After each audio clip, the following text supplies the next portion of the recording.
Члены правительства приняли отчет об исполнении республиканского бюджета на 2024 год. Документ представил исполняющий обязанности министра финансов Саид Губаз.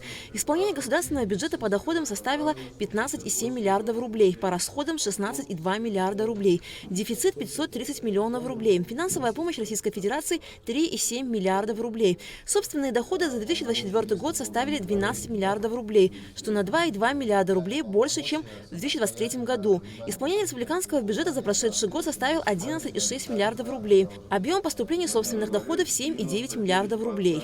В отчетном году собственные доходы республиканского бюджета по сравнению с аналогичным периодом 2023 года увеличились на 1,8 миллиардов рублей. Темп роста по отношению к 2023 году составил 30%. Исполняющий обязанности премьер-министра Владимир Делба отметил рост налоговых доходов. Этому способствует не только слаженная работа ведомств, но и ежегодный прирост ВВП, что дает существенное накопление.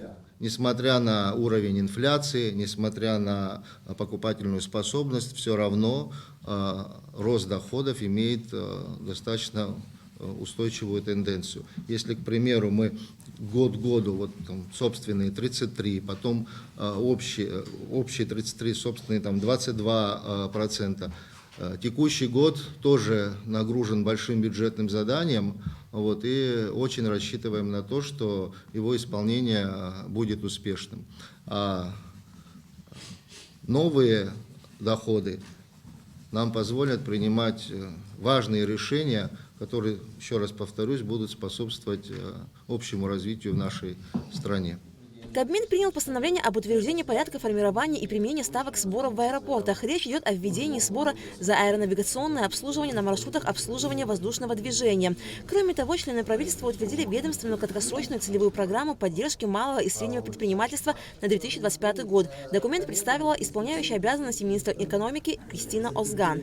У нас предусматривается лимит финансирования в объеме 100 миллионов рублей на оказание мер господдержки малому и среднему предпринимательству, объем выручки которых в предшествующем финансовом периоде составляет не более 20 миллионов рублей.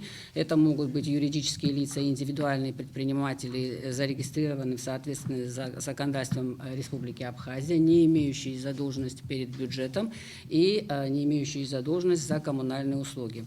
Основными критериями и условиями программы является то, что предельный объем государственного финансового содействия на одного участника программы составляет 800 тысяч рублей, из которых, значит, 80% предоставляется субсидия от государства, 20% инициатор проекта софинансирует самостоятельно. Исполняющий обязанности премьер-министра Владимир Делба предложил увеличить объем финансирования программы на 200 миллионов рублей, так как в бюджете на 2025 год, принятом парламентом накануне, финансирование увеличили вдвое.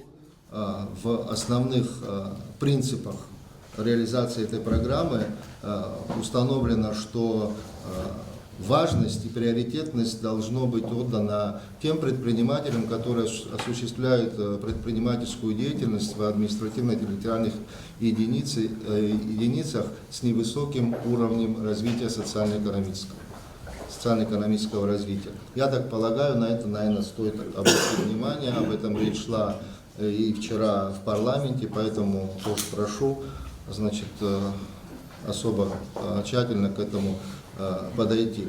Ну и на перспективу, на мой взгляд, в будущем, учитывая, значит, характер и особенность такой поддержки, мер государственной поддержки, хотел бы предложить, но это сейчас как предложение, рассмотреть и такую позицию, как от лица государства осуществлять поддержку на трудоустройство молодых людей.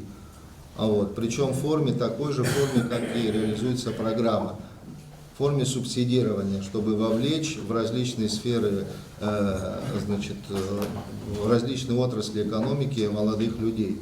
Также члены правительства утвердили ведомственную целевую программу развития сельского хозяйства на 2025 год. На реализацию программы выделено 150 миллионов рублей. За 4 года реализации сельхозпрограммы было рассмотрено более 1500 проектов, из них одобрено более 800.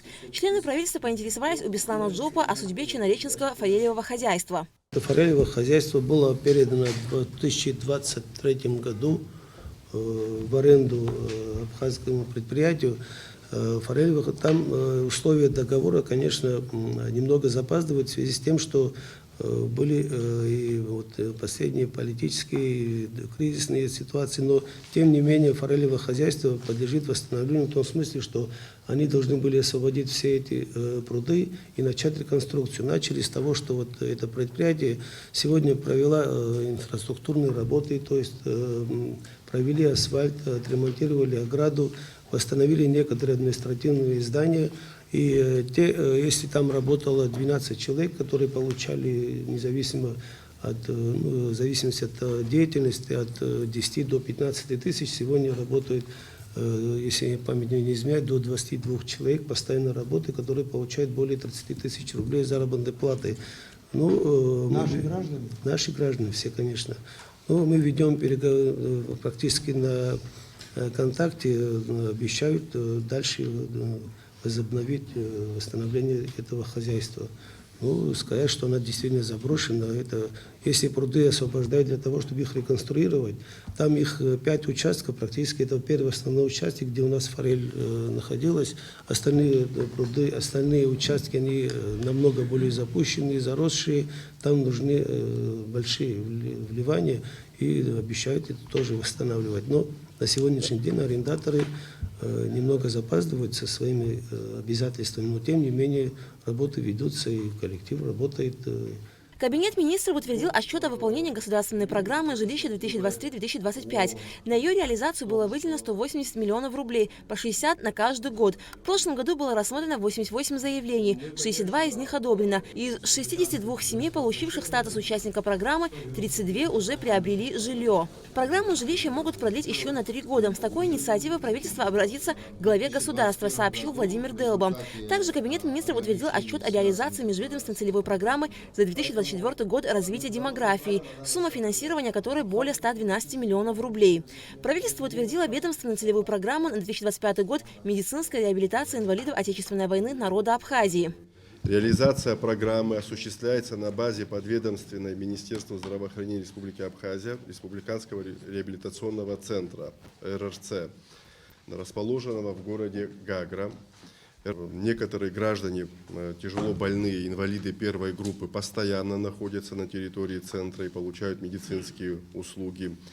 Отделение технической ортопедии РРЦ изготавливает протезы и ортезы с 1995 года. Все пациенты обеспечиваются протезами бесплатно.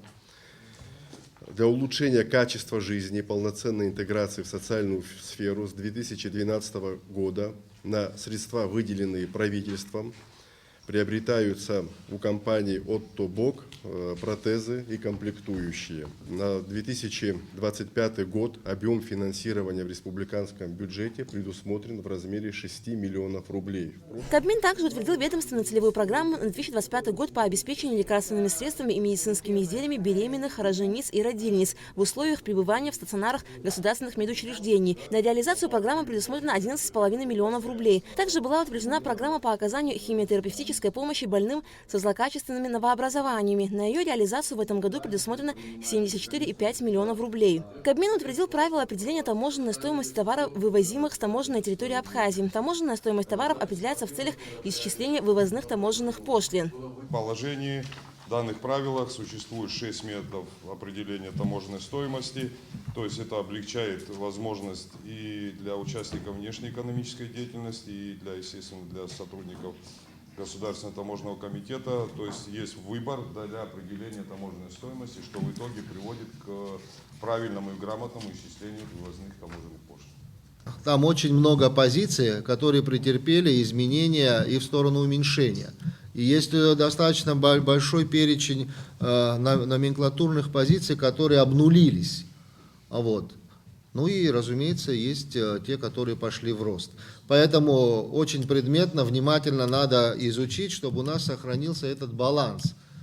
Невыполнение, значит, естественно, вернее, не поступление в доход таких объемов средств, соответственно, приведет к дисбалансу наших обязательств. Это тоже нехорошо. Но это же не сама цель сейчас повышать тарифы ради того, размеры ради того, чтобы только наполнить бюджет. Каждая позиция была продумана с точки зрения эффективности с точки зрения статистических данных по обороту этих товаров. Поэтому здесь совершенно я с вами согласен в этом смысле.